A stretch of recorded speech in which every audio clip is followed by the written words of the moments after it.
Peace, peace, peace. What's going on? Rami Salam El here. Thank you for joining us. Um, let's get right into it. Moorish wisdom. This one is coming from the spiritual sayings of Khalil Gibran, author of The Prophet. It's this one right here. It's The Prophet, Khalil Gibran.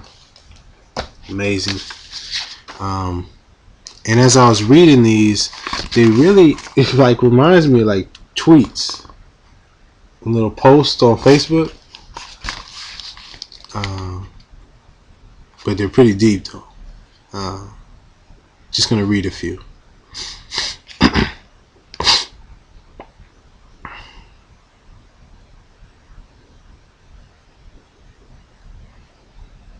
Our worst fault is preoccupation with the faults of others. Poverty is a temporary fault, but excessive wealth is a lasting ailment. No one believes the sincere except the honest. If you wish to understand a woman, watch her mouth when she smiles. But to study a man, observe the whiteness of his eyes when he is angry.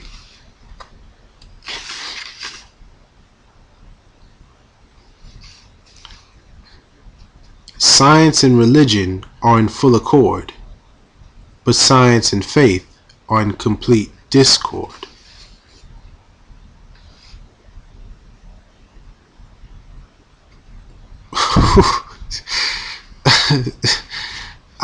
I don't really condone this, but it's kind of funny. I shall cast my jewels to the pigs, so that they may swallow them and die, either of gluttony or indigestion. Ouch. Here's another one. No, I won't read that one. To understand the heart and mind of a person, look not at what he has already achieved, but at what he aspires to do.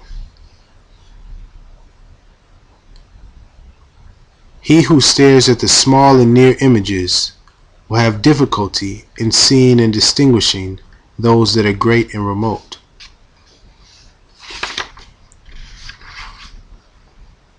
We are all warriors in the battle of life, but some lead and others follow. He who conceals his intention behind flowery words of praise is like a woman who seeks to hide her ugliness behind cosmetics. Let me read that one again.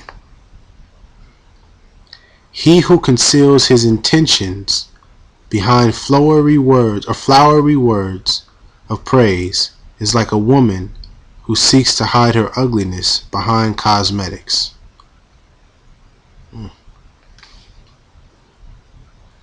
If I knew the cause of my ignorance, I would be a sage. I'll use this last one here. Actually, let me read this one first.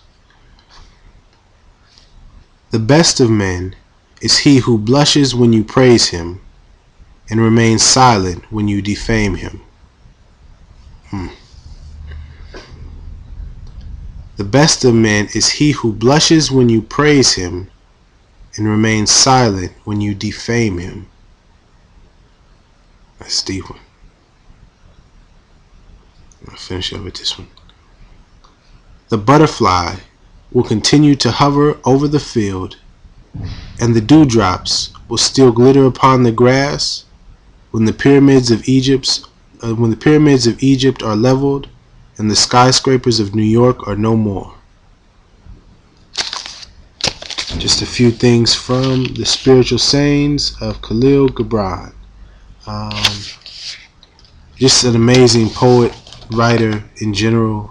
I have a few of his books. This one, The Prophet, is the one I read from often. Matter of fact, we'll just read from one right now, and I'm not even gonna prepare. Just open it up. Speak to us of pleasure. And he answered, saying, Pleasure is a freedom song, but it is not freedom. It is the blossoming of your desires, but it is not their fruit. It is a depth calling unto a height, but it is not the deep nor the high. It is the cage taking wing, but it is not space encompassed. In very truth, pleasure is a freedom song, and I fain would have you sing it with fullness of heart, yet I would not have you lose your hearts in the singing. I would have you sing it with fullness of heart, yet I would not have you lose your hearts in the singing.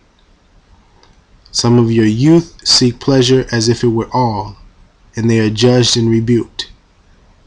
I would not judge or rebuke them. I would have them seek, for they shall find pleasure, but not her alone. 7 are her sisters, and the least of them is more beautiful than pleasure. Have you not heard of the man who was digging in the earth for roots and found a treasure? And some of your elders remember pleasures with regret, like wrongs committed in drunkenness. But regret is the beclouding of the mind, and not its chastisement.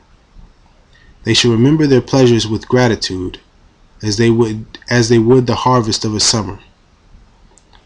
Yet if it comforts them to regret, let them be comforted. And there are among you those who are neither young to seek nor old to remember. And in their fear of seeking and remembering, they shun all pleasures, lest they neglect the spirit or offend against it. But even in their foregoing is their pleasure. And thus they too find a treasure, though they dig for roots with quivering hands. But tell me, who is he that can offend the spirit? Shall the nightingale offend the stillness of the night, or the firefly of the stars?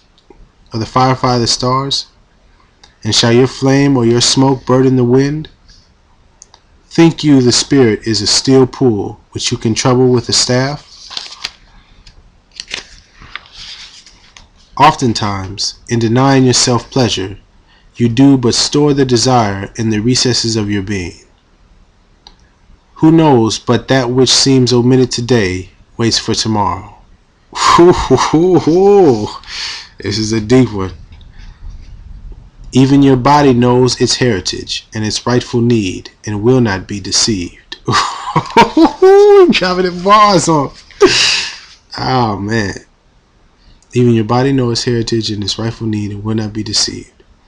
And your body is the harp of your soul, and it is yours to bring forth sweet music from it, or confuse sounds.